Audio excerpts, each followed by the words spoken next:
तुम्हाला देखील असं वाटतं का, की केस लांब होण्यासाठी आणि सोबतच केस दाट होण्यासाठी अगदी महिनोन-महिने किंवा मग वर्षांचा टाईम लागतो? जर तुमचं देखील उत्तर हो असेल, तर आजचा हा व्हिडिओ तुमच्यासाठी खूप जास्त खास ठरणार आहे. कारण आज मी तुम्हाला असा एक घरगुती उपाय सांगणार आहे, ज्याचा जर तुम्ही योग्य पद्धतीने वापर केला, तर तुमच्या केसांच्या सगळ्या काही समस्या हळू कमी होण्यासाठी मदत होईल. बघा, माझे काही सबस्क्रायबर्स होते, त्यांचे देखील केस खूप जास्त प्रमाणावरती गळत होते, तर कोणाचे केस पातळ झालेले होते. त्या सगळ्यांनी आपल्या या रेमेडीचा वापर केला आणि त्यानंतर त्यांना अगदी 100% रिझल्ट मिळालेला आहे. त्यांनी त्यांचे फीडबॅक देखील माझ्यासोबत शेअर केलेले आहेत आणि जर तुमचे देखील केस गळत असतील किंवा मग केसांची लांबीच वाढत नसेल, केस पातळ झालेले असतील, तर आपला हा व्हिडिओ तुम्ही शेवटपर्यंत नक्की बघा आणि ज्या पद्धतीने मी तुम्हाला रेमेडी सांगितली आहे, त्या पद्धतीनेच वापरून बघा. तुम्हाला देखील तुमच्या केसांवरती अगदी 100% रिझल्ट भेटतील. चला तर मग रेमेडीला सुरुवात करूया. पण त्या अगोदर तुम्ही हा व्हिडिओ नक्की कुठून बघताय कमेंटमध्ये सांगायला अजिबात विसरू नका. बघा, सगळ्यात पहिल्यांदा रेमेडी घेण्यासाठी आपल्याला इथं लागणार आहे मेथीदाणा. आणि मेथीचा वापर आज देखील तितक्याच प्रमाणावरती केला जातो, जेवढा प्राचीन काळात म्हणजे अगोदरच्या काळामध्ये केला जात होता. बघा, अगोदरच्या काळामध्ये महागडे असे शॅम्पू नव्हते, कंडिशनर नव्हते, तर त्यावेळी काय व्हायचं, की मेथीचा वापर आपल्या केसांसाठी केला जात असायचा. कारण बघा, मेथीमध्ये प्रथिने म्हणजेच प्रोटीन, लोह, fibre, vitamin A, vitamin C, folic acid आणि सोबतच अनेक वेगवेगळ्या प्रकारचे अँटीऑक्सिडंट असतात, ज्यामुळे आपल्या केसांच्या मुळांना पोषण भेटतं आणि केसांची मुळं अगदी स्ट्रॉंग होण्यासाठी मदत होते. आणि जेव्हा केसांची मुळं स्ट्रॉंग होतात, तेव्हा आपली केस गळती आपोआपच कमी होण्यासाठी मदत होत असते. बघा, मेथी दाण्यांमुळे जर तुम्हाला तुमच्या केसांमध्ये डॅन्ड्रफचा प्रॉब्लेम असेल किंवा मग तुमचं स्कॅल्प इची वगैरे असेल ना, तर या सगळ्या समस्या देखील हळूहळू कमी होण्यासाठी मदत होत असते. बघा, जर तुम्हाला खूप जास्त प्रमाणावरती म्हणजेच हेवी प्रमाणावरती जर हेअरफॉल होत असेल ना, तर काय करायचं, संध्याकाळी 1 चमचा मेथीदाणा पाण्यामध्ये भिजत घालायचा आणि दुसऱ्या दिवशी सकाळी उठल्या उठल्या तुम्हाला हा सगळा काही मेथीदाणा आणि सोबतच मेथीदाणा भिजत घातलेलं पाणी प्यायचं आहे. असं केल्यामुळे तुमचं शरीर आतून निरोगी राहण्यासाठी मदत होईल आणि त्यासोबतच तुमची केसांची वाढ देखील सुरू होईल. त्यामुळे मी सांगितलेल्या पद्धतीने जर तुम्ही मेथीदाण्यांचा वापर तुमच्या केसांमध्ये आणि सोबतच तुमच्या आहारामध्ये केला, तर तुम्हाला खूप छान असे रिझल्ट मिळणार आहेत. बघा, या रेमेडीसाठी आपल्याला साधारणतः 1 चमचा किंवा मग 2 चमचा एवढाच मेथीदाणा इथे लागणार आहे. रेमेडी बनवण्यासाठी सगळ्यात पहिल्यांदा तुम्हाला एक जाड बुडाचं भांडं घ्यायचं आहे आणि त्यानंतर त्याच्यामध्ये साधारणतः 2 चमचे एवढा मेथीदाणा ॲड करा. जर तुमच्या केसांची लांबी खूप जास्त कमी असेल, तर तुम्ही 1 चमचा मेथीदाण्याचा वापर केला तरी देखील चालेल. म्हणजेच काय, तर केसांच्या लांबीनुसार तुम्ही मेथीदाण्यांचं प्रमाण कमी किंवा जास्त करू शकता. आता दुसरा आणि महत्त्वाचा असा घटक आपल्याला इथं घ्यायचा आहे आणि ते म्हणजे कढीपत्ता. आणि सगळ्यात पहिल्यांदा एक गोष्ट मी तुम्हाला इथं स्पष्टपणे सांगते, कारण बरेच लोक कढीपत्ता आणि सोबतच कडुलिंबाची पानं म्हणजे एकच आहे असं समजतात. पण असं अजिबात नाहीये आणि काही ठिकाणी कढीपत्त्याला गोड कडुलिंब असं देखील म्हणतात, पण कन्फ्युजन वगैरे करून अजिबात घेऊ नका.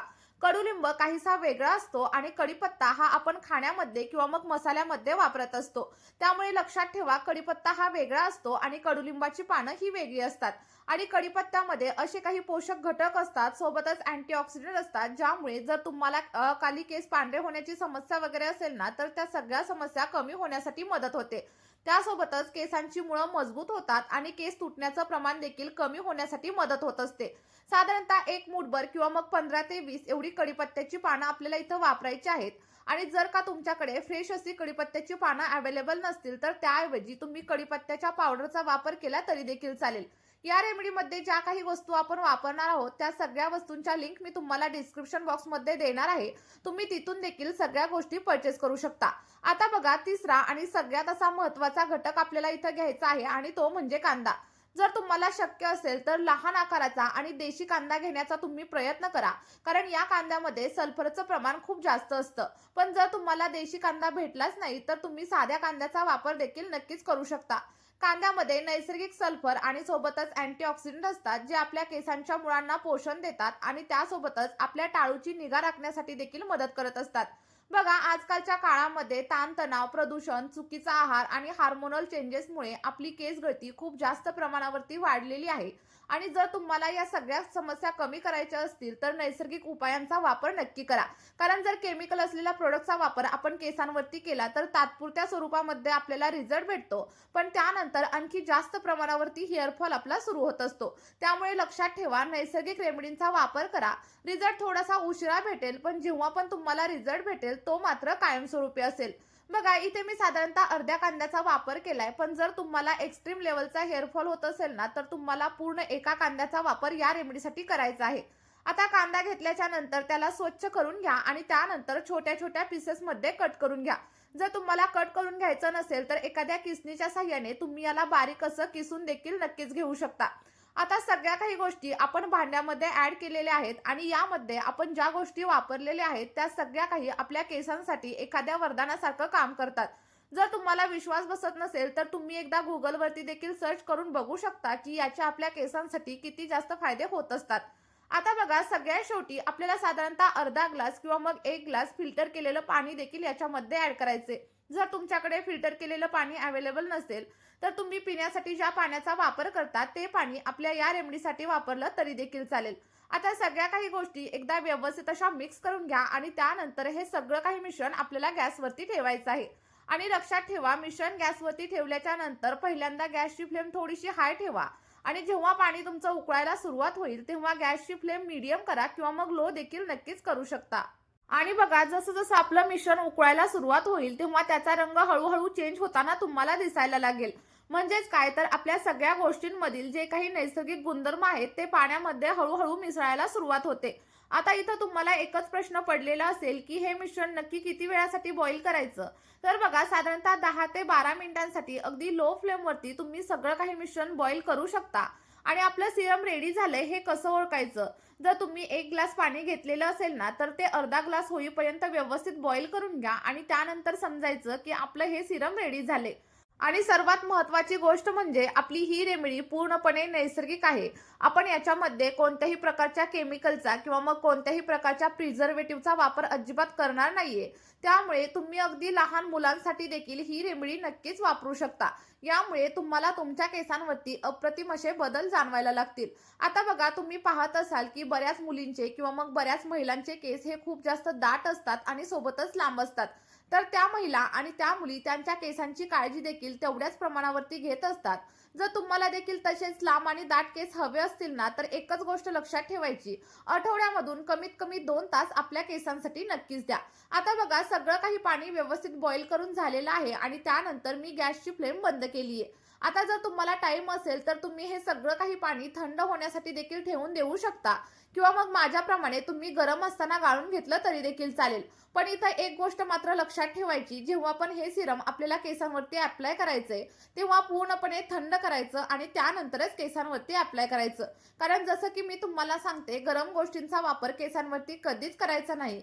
यामुळे तुम्हाला केसांच्या आणखी जास्त समस्या जाणवू शकतात. आता बघा आपलं जे काही सिरम आहे ते इथं रेडी झाले. पण बऱ्याच वेळा काय होतं, सिरम अप्लाय केल्याच्या नंतर केस ड्राय होतात, फ्रीझी होतात. तर त्यासाठी काय करायचं, साधारणतः अर्धा चमचा किंवा मग 1 चमचा एवढं कोकोनट ऑइल म्हणजेच नारळाचं तेल देखील आपल्याला याच्यामध्ये ॲड करायचं आहे. आणि ज्या लोकांना किंवा मग ज्या स्त्रियांना ऑइली स्कॅल्पची आणि सोबतच ऑइली हेअरची समस्या असेल, त्यांनी इथं कोकोनट ऑइल नाही वापरलं तरी देखील चालेल. आणि कोकोनट ऑइल ॲड केल्याच्या नंतर आपल्याला दोन्ही गोष्टी अगदी व्यवस्थित अशा मिक्स करायच्या आहेत. कारण पाणी आणि सोबतच ऑइल मिक्स होण्यासाठी थोडासा टाइम लागतो. त्यामुळे साधारणतः 1 ते 2 मिनिटं व्यवस्थित मिक्स करा आणि त्यानंतर मी तुम्हाला सांगते की हे केसांवरती कसं अप्लाय करायचं. पण त्या अगोदर एक छोटीशी विनंती आहे, चॅनलवरती जर तुम्ही नवीन असाल तर चॅनलला सबस्क्राईब करा. व्हिडिओ तुम्हाला थोडा जरी हेल्पफुल वाटला असेल ना, तर व्हिडिओला एक लाईक नक्की करा. आणि तुम्ही हा व्हिडिओ नक्की कोणत्या शहरामधून किंवा मग कोणत्या गावामधून पाहताय मला कमेंटमध्ये सांगायला अजिबात विसरू नका. आता बघा आपलं आयुर्वेदिक असं सिरम इथं रेडी झालंय आणि हे अप्लाय करण्याच्या 2 वेगवेगळ्या पद्धती मी तुम्हाला सांगते. तर पहिल्या पद्धतीमध्ये तुम्हाला काय करायचंय, सिरम एका स्प्रे बॉटलमध्ये ट्रान्सफर करायचंय आणि त्यानंतर केसांवरती अप्लाय करायचंय. अप्लाय केल्याच्या नंतर 2 मिनिटं हलक्या हाताने मसाज करा आणि त्यानंतर सिरम केसांवरती कमीत कमी 2 ते 3 तासांसाठी तसंच राहू द्या. आणि त्यानंतर तुम्ही अगदी माइल्ड शॅम्पूने म्हणजेच केमिकल फ्री शॅम्पूने हेअर वॉश नक्कीच करू शकता. आणि बघा आता दुसऱ्या पद्धतीमध्ये जर तुमच्याकडे स्प्रे बॉटल नसेल तर एखाद्या कॉटन बॉलच्या साहाय्याने किंवा मग हातांच्या साहाय्याने सिरम केसांवरती अप्लाय करा. आणि जी प्रोसेस मी तुम्हाला पहिल्यांदा सांगितली तीच प्रोसेस पुढे फॉलो करा. जर तुम्ही मी सांगितलेली प्रत्येक टिप आणि प्रत्येक ट्रिक जर फॉलो केली तर अगदी 1 ते 2 महिन्यांमध्येच तुमच्या केसांच्या सगळ्या काही समस्या हळूहळू कमी होण्यासाठी मदत होईल.